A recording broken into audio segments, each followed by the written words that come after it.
Assalamualaikum warahmatullahi wabarakatuh. Jamaah dimanapun berada, jangan lupa dukung dan tonton terus channel Masjid Agung At-Taqwa Kota Cani. Tonton, subscribe, like, share, and comment. Assalamualaikum warahmatullahi wabarakatuh. Assalamualaikum warahmatullahi wabarakatuh. Alhamdulillah, asyhadu an la ilaha illallah, asyhadu anna Muhammadar Rasulullah. Allahumma salli ala sayyidina Muhammad wa ala alihi wa sahbihi ajma'in, amma ba'du. Qala Allah ta'ala fi kitabihil karim, bismillahirrahmanirrahim, fa'alam annahu la ilaha illallah wa qala rasul awaludin ma'rifatullah, sadaqallahul azim wa sadaqa nabiyul karim. Rahman Allah, pada malam yang berbahagia ini kita telah dapat melanjutkan kembali pengajian kita dalam ilmu aqidah. Dan selanjutnya, dan adapun sebab, berkata oleh ahlul bid'ah akan yang demikian itu karena mengambil oleh mereka daripada cerita Nabi Idris alaihissalam. Tatkala datang akan dia oleh iblis, padahal merupai ia akan rupa manusia. Datang ia akan dia dengan membawa kulit telur, dan padahal ia duduk menjahit pakaian. Dan berkata ia pada tiap-tiap cucuk jarum dan tariknya subhanallahi walhamdulillah. Maka berkata iblis itu, adakah kuasa Allah Ta'ala itu bahwa menjadikan dunia ini di dalam kulit telur ini? Maka berkata Nabi Idris, bermula Allah Ta'ala kuasa menjadikan dunia di dalam lubang jarum ini, serta dicucuknya salah satu daripada dua matanya, maka jadilah buta sebelah matanya. Dan telah mentaudih akan jawapan ini oleh Syekh Asy'ari dengan katanya, jikalau dikehendaki oleh yang bertanya bahwa dunia ini atas sifat yang ada ia atasnya, dan kulit telur itu atas kadar sebesar yang ada ia atasnya, maka tiada dapat sekali-kali, karena jisim yang besar itu mustahil bahwa masuk ia dalam tempat yang kecil yang satu. Dan jikalau dikehendaki bahwa dikecilkan dunia ini terlebih kecil dari kulit telur dan dimasukkan akan dia di dalamnya, atau dibesarkan kulit telur itu terlebih besar daripada dunia dan masukkan dunia dalamnya, maka adalah pekerjaan itu harus, bukan mustahil. Maka telah maklum bahwa kudrah itu ta'alluq kepada yang harus, bukan bagi kuasa. Maka kuasa ia atas yang demikian itu. Kata setengah ulama, sebab tiada ditafsirkan oleh Nabi Idris akan jawabannya seperti demikian itu, karena bahwasanya yang bertanya itu orang yang inat, orang yang ulo-ulo dan melawan jua, bukan ia hendak mengetahui akan masalah. Karena itulah dicucuk matanya yang kanan supaya adalah siksanya daripada jenis amal, bahwasanya berkehendak ia memadamkan cahaya iman orang, maka dipadamkan pula akan cahaya matanya juz'an wifaqan.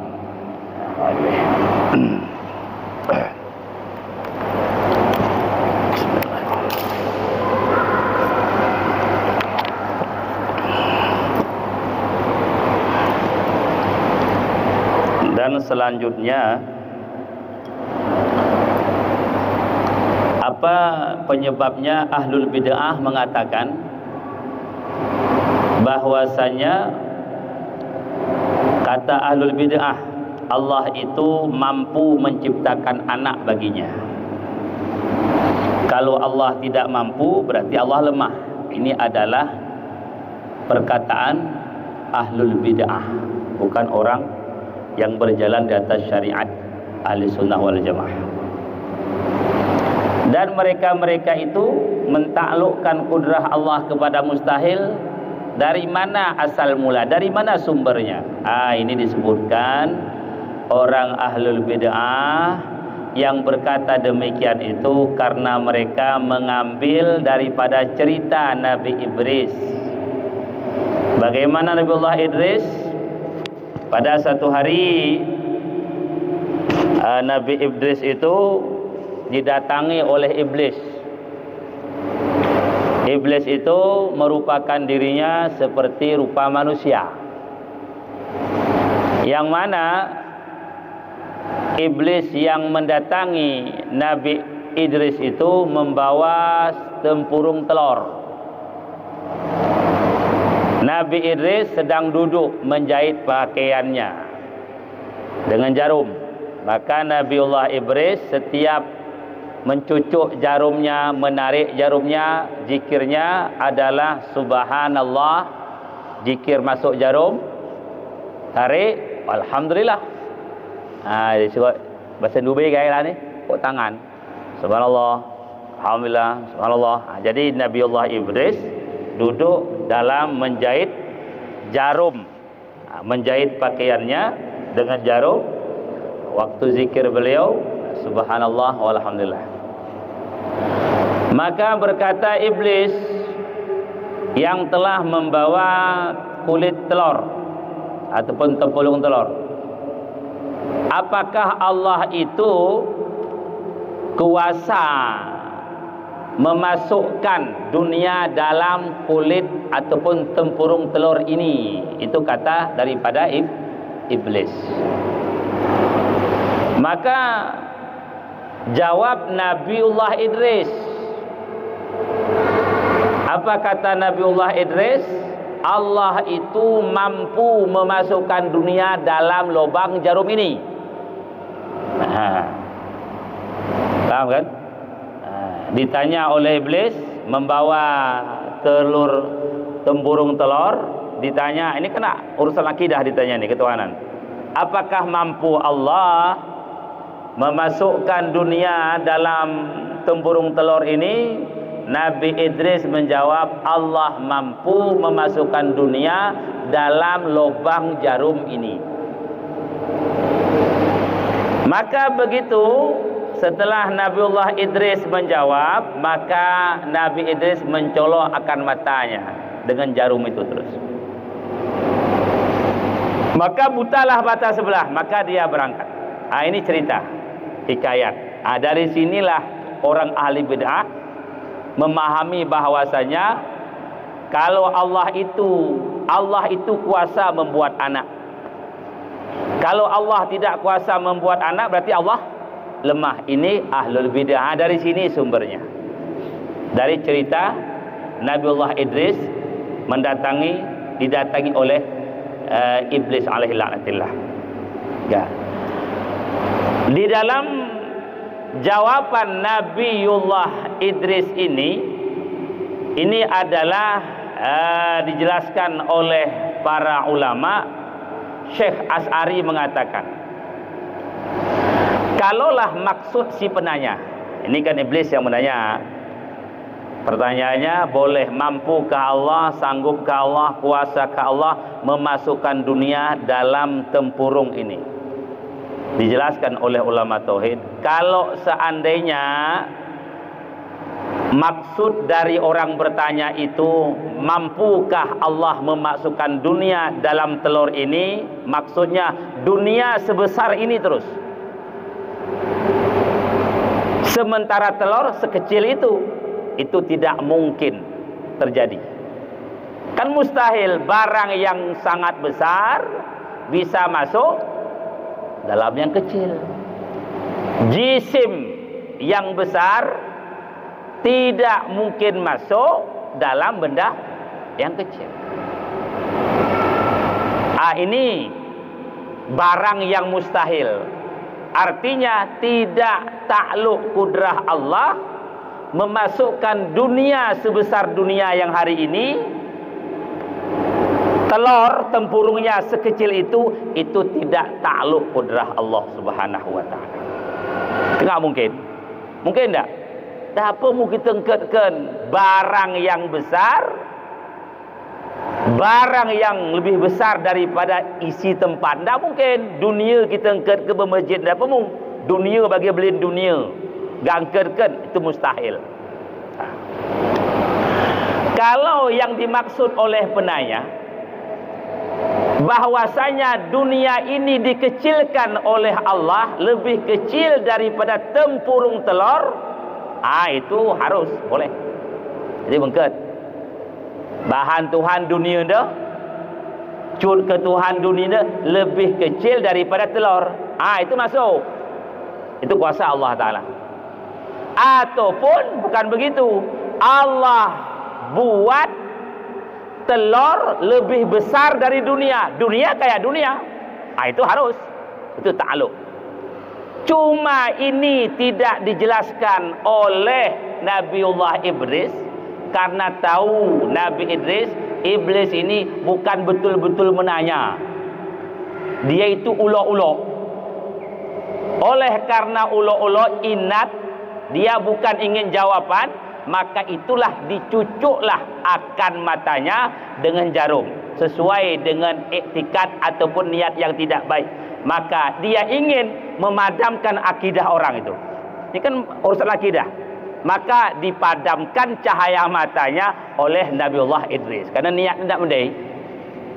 Dia bagaimana tidak baik? Karena dia itu kan sudah paham sebenarnya enggak mungkin takluk kudrah kepada yang mustahil. Cuma dibuat juga begitu. Berarti ini adalah ingin memadamkan akidah orang, akidah yang benar. Maka dibalas oleh Nabiullah Idris, karena itu amalannya, maka dipadamkan cahaya matanya oleh Nabiullah Idris. Inilah alasannya Nabi Idris tidak menjelaskan pertanyaan itu, hanya membawakan Allah itu mampu memasukkan dunia dalam lubang jarum. Kalau Allah buat lubang jarum besar, masuk dunia itu. Ataupun enggak begitu, Allah kecilkan dunia ini hingga muat masuk dalam itu mampu. Jadi artinya tidak pernah akan takluk kekuasaan Allah kepada barang mustahil. Adapun pertanyaan ahli bid'ah yang muncul itu dipahami dari cerita ini. Iblis membawa telur ke Nabiullah Idris saat Nabi Idris menjahit pakaiannya. Maka kita simpulkan, jangan pernah seperti pertanyaan iblis akidah kita. Karena iblis, karena niatnya untuk memadamkan akidah yang hak, maka dicolok, dipadamkan cahaya matanya oleh Nabiullah Idris. Inilah kesimpulannya, bahwa saya tidak bisa itu, enggak takluk pun ke sana itu, bukan arahnya ke sana. Maka arah kudrah iradah itu hanya menjadikan barang yang harus. Dunia dah boleh dikecilkan, lebih kecil dari telur. Telur boleh dibesarkan, lebih besar di dunia, itu boleh. Itu kadang barang harus. Setiap barang harus itu tempat takluknya kudrah kekuasaan Allah dan keinginan Allah Subhanahu wa taala. Ada pertanyaan? Silakan.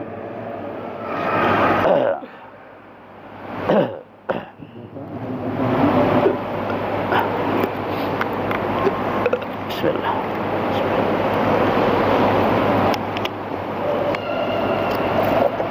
Assalamualaikum warahmatullahi wabarakatuh.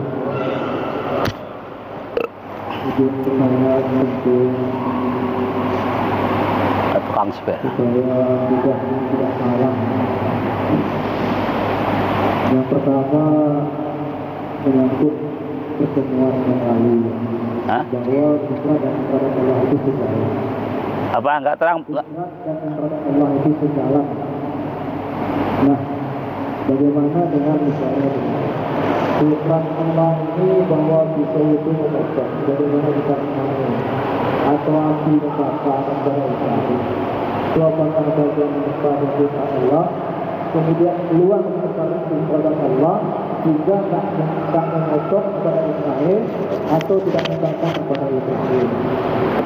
Itu yang pertama. Yang kemudian yang kedua, ini misalnya ada bahasa di kampung lah kita lihat. Dan ini sejak dulu kalau Allah berkata kumpul kawan kita anak. Ini kan tak masuk belakang kita tentang hadis masuk rumah tangga dulu dan berusaha dia berjalan. Tapi mengingat kita Nabi Isa AS tanpa bapak juga Allah kuasa. Ini bagaimana menjadi mohon belum berkenan juga tidak salah. Terima kasih. Ini pertanyaan kedua tadi gak jelas ini. Karena suara mic gak sampai sini. Bagi siapa ya? Benda gak sampai. Mak terang benda suara ni. Okay, saya tahu ya. Pertanyaan yang pertama sekali, apa pisau itu bisa memotong? Ya. Akidah orang-orang ahli sunnah wal jamaah, akidah yang lepas daripada kesyirikan di dalam hal itu dijelaskan bahwasanya kita meyakini, kita yang mengimani bukan pisau yang memotong, tetapi yang memotong sesuatu itu adalah Allah dengan kudrah iradahnya. Bahkan di sana disebutkan siapa yang meyakini diri pisau itu dapat memotong, tabiat pisau itu dapat memotong, diri api itu dapat membakar, tabiat api itu dapat membakar, tabiat obat dapat menyembuhkan, maka ijma'ul ulama dia kafir, belum Islam. Kafir. Mahwa kafir orang yang di luar Islam. Salat, bagaimana orang salat orang kafir? Begitulah, nggak pernah salat kena akidahnya. Jadi tidak boleh kita meyakini diri air ini, tabiat air ini bisa menghilangkan haus. Bagaimana yang hak? Tetap yang menghilangkan haus Allah dengan kudrah iradah setelah kita minum. Yang membakar itu Allah setelah bersentuhan api dengan benda itu. Kalau Allah katakan tidak bakar, tidak bakar, Nabiullah Ibrahim. Kalau Allah katakan tidak potong, ya tidak potong, seperti Nabi Ismail. Nah, jadi pandangan akidah kita harus jelas. Apa? Bahwasanya yang dapat memutuskan sesuatu, yang dapat mengenyangkan, yang dapat menghilangkan haus dan selain-lainnya itu adalah Allah dengan kudrah iradah. Tidak boleh yang lain. Nah, satu. Dijelaskan apabila ada orang yang meyakini Allah berikan kekuatan pada air, dengan kekuatan itu hilang haus, ini jahilun pasek, peka je mana ni, bodoh, pasek lagi, enggak sah jadi wali nikah. Bagaimana pemahamannya? Allah berikan kekuatan pada air hingga air bisa menghilangkan haus, ini jahil peka, pasek. Ataupun dia memandang Allah berikan kekuatan pada api hingga api bisa membakar, jahil pasek. Ini jahil pasek lagi, sudah keluar daripada keadalannya. Berarti sudah mengamalkan etikat yang haram itu, tapi belum kafir. Bodoh-bodoh, peka-peka tetap. Tapi kafir belum, lumayan daripada yang pertama tadi. Ini masih ada saukan kekuatan yang Allah berikan. Jadi di mana kesalahan dia? Seolah-olah di situ Allah itu baru bisa menghilangkan haus harus pakai air duluan, berentara. Padahal Allah bisa membakar tanpa api, hangus tanpa api, bisa putus tanpa pisau, bisa kenyang tanpa makan, bisa nggak? Bisa. Tapi si Polan tadi enggak. Aku yakin kekuatan Allah berikan kepada saya hingga saya bisa berjalan. Ini jahil peka tadi. Yakin dia kekuatan Allah berikan ke aku hingga aku bisa berjalan, bisa duduk. Ini jahil peka. Tak saya itu. Kita berjalan bukan dengan kekuatan yang Allah berikan ke kita. Kayak tadi juga, biiznillah, dengan izin Allah, dengan kudrah iradah Allah, Allah takdirkan kita bisa berjalan. Berarti yang membuat kita berjalan Allah, bukan kekuasaan yang ada pada diri kita. Yang kayak tadi dia yang betulnya. Maka dua-dua ini harus hati-hati. Jangan sempat kafir. Itu kalau kita yakini diri air, tabiat air. Kena. Kalau kita yakini kekuatan yang Allah berikan ke air, ini jahil bahasa. Ini lebih ringan, tapi dalam haram juga. Jahilun fasik lagi dua. Yang ahli sunnah wal jamaah tetap meyakini yang menghilangkan haus Allah setelah minum air biasa, setelah minum obat biasa sembuh. Tapi kalau diyakini oskadon dirinya, tabiatnya menyembuhkan sekepala, kufur mujma' alaih. Ada khilaf ulama itu. Kalau diyakini kekuatan Allah berikan kepada oskadon, jahilul fasik. Gimana kita itu? Dua-duanya nggak jelas. Maka akidah ini harus betul-betul pas. Maka bagaimana? Allah sembuhkan biasa setelah minum obat. Bukan artinya obat menyembuhkan. Allah berikan sembuh biasa setelah minum obat. Itu biasa. Bukan obat menyembuhkan. Dan ada juga Allah beri sembuh tanpa ada juga. Maka intinya kan Allah yang menyembuhkan, yang beri sakit pun Allah. Semuanya Allah itu.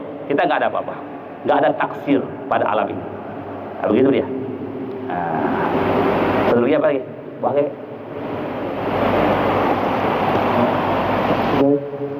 Memang yang kita yakini bahwa mutlak Allah yang kuasa. Bahkan dengan keberadaan pun kita kesandar sebagaimana yang Tengku bilang sebelumnya, memang sebenarnya kita masih. Nah, tadi kita kan membahas tentang keberadaan, tentang ketetapannya dan kemauannya. Allah tetapkan misalnya yang kedua dia laki ini tidak bisa beranak. Apakah bisa keluar dari kudratnya Allah sehingga kehendaknya Allah? Kalau Allah mau, bisa-bisa aja kan begitu. Kita ini kan karena bodohnya tadi semua darul asbab sehingga menyebabkan menikah dulu baru apa. Sedangkan Nabi bisa tanpa ada pun Allah bisa kan begitu. Apakah ini tidak sejalan dengan keberadaan Allah tadi atau bisa saja ketetapan Allah ruang kepada yang berkata. Terima kasih. Sudah jelas kemarin kalau mustahil hakiki nggak akan takluk kudrat iradah. Kalau kita ditakdirkan oleh Allah nggak punya anak, dasarnya kan kita bisa punya anak. Kalau Allah takdirkan kita punya anak, itu mustahil punya anak. Cuma itu mustahil aridi namanya. Kalau memang sudah Allah takdirkan kamu nggak punya keturunan, pasti kamu nggak akan punya keturunan karena Allah berkehendak sesuai ilmunya. Bagaimana dalam ilmu Allah? Punya keturunan apa enggak? Kalau dalam ilmu Allah kita nggak punya keturunan sampai mati enggak? Cuma kita nggak tahu ilmu Allah, tahu nggak?